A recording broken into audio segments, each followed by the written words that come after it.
Hello guys, pag-usapan lang natin ang breaking news. May pasabog na naman kasi ang bali-balita at exclusive na pinag-uusapan ngayon. Sina Catherine Bernardo at Daniel Padilla walang balikan. Trending photo ni na Catherine, Daniel luma na. Ayon umano sa balita. Yan kasi ang sinasabi ng balita sa atin. Pero ating alamin kung ano ang pinag-uusapan at ano ang kumakalat na issue patungkol umano kina Daniel Padilla at Catherine Bernardo. Pero yung ginagawa naman kasi ni Catherine Bernardo na pagsusuot ng mga alaalang iniwan ni Daniel Padilla ayon ay matinding ebidensyang magpapatunay na parang gusto pa rin balikan ni Catherine Bernardo si Daniel Padilla. Yan kasi ang exclusive na pinag-uusapan at trending yan sa lahat ng social media platform. Nakakaloka at biktima na naman ng fake news ang Katniel fans, ha? Marami na naman kasing netizens ang naniniwala sa maling balita na nagkabalikan na sina Catherine Bernardo at Daniel Padilla. Lalo-lalo na kasi, no? Kung pagmamasdan natin lahat ng mga nangyayari kina Catherine at Daniel Padilla. Lalong-lalo na yung dati na spotted umano si Catherine Bernardo, nakakaloka yun. Pero mas nakakaloka nga naman kasi ang balita umano kina Mayor Mark Alcala at Catherine Bernardo na walang resibo at ebidensya. Buti na lang si Catherine Bernardo na nagpapaalala na talagang nami-miss niya si Daniel Padilla. At may luha pa na talagang balitang-balita yan sa atin ni Christy Permin. Na talagang mahal na mahal pa rin ni Catherine Bernardo si Daniel Padilla. Kumakalat nga kasi sa social media ang latest photo raw ni na Catherine Bernardo at Daniel Padilla na magkasama at sweet sa isa't isa. Akalain mo talagang bagong photo yun dahil skinhead din ang buhok ni Daniel Padilla sa trending photo. Sa kumakalat din picture ay makikita si Catherine Bernardo na nakayakap kay Daniel Padilla.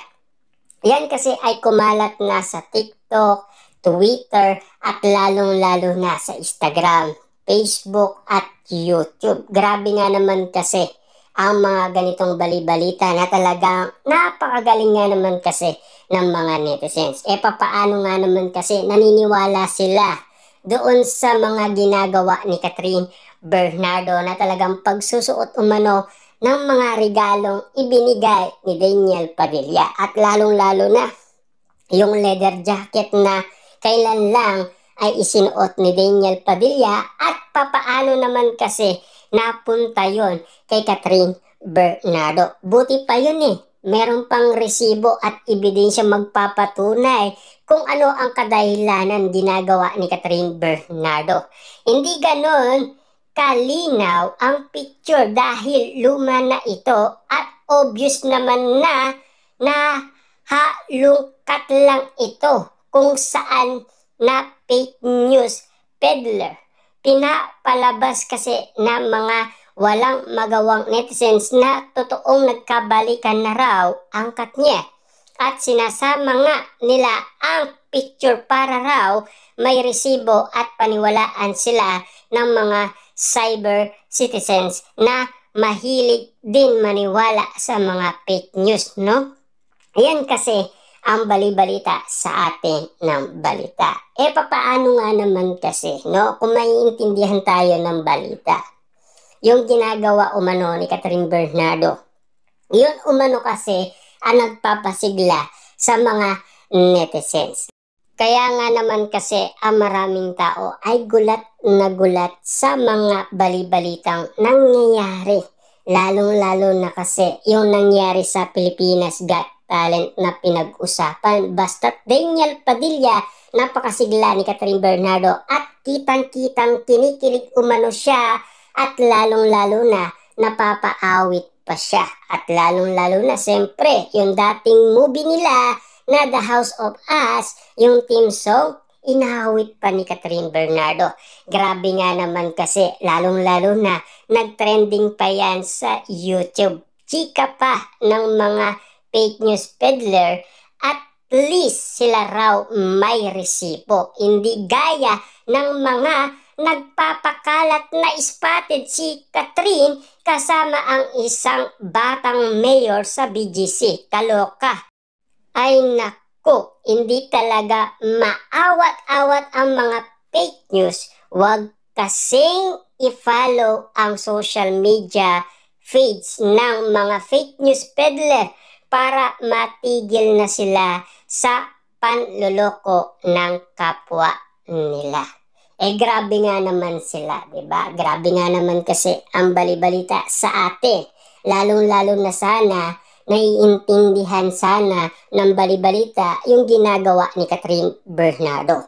Malaking bagay kasi yon sa mga netizens kung bakit nga naman naniniwala sila na talagang nagkabalikan umano sina Catherine Bernardo at Daniel Padilla. Lalo-lalo na kasi yung pagsusuot ni Catherine Bernardo na talagang kuwang-kuwa noong pa. Kaya nga naman kasi ang mga Dilulo fans na mga Katniel fans, nagsalita sila na minumulto daw sila ng Katniel dahil sa akala nila lumang larawan. Kaso nga lang, bagong-bago yun. At lalong-lalo na, paano yun napunta kay Catherine Bernardo? Ang inala kasi ng karamihan na nagkabalikan na umano sina Daniel Padilla at Catherine Bernardo. Yan kasi ang nagpapalinaw kung bakit nakakagawa sila ng mga bagay-bagay na gusto nilang iparamdam sa iba't ibang mga tao na talagang parang tunay na ang nangyayari kina Catherine Bernardo at Daniel Padilla. Kung talagang may katotohanan man. Kasi alam naman natin no, nakapagsalita na si Catherine Bernardo at Daniel Padilla na mahal pa rin nila ang isa't isa. Diba? Yun kasi ang mga bagay-bagay kung bakit naniniwala umano ang maraming tao kina Daniel Padilla at Catherine Bernardo na nagkabalikan na sila. Diba?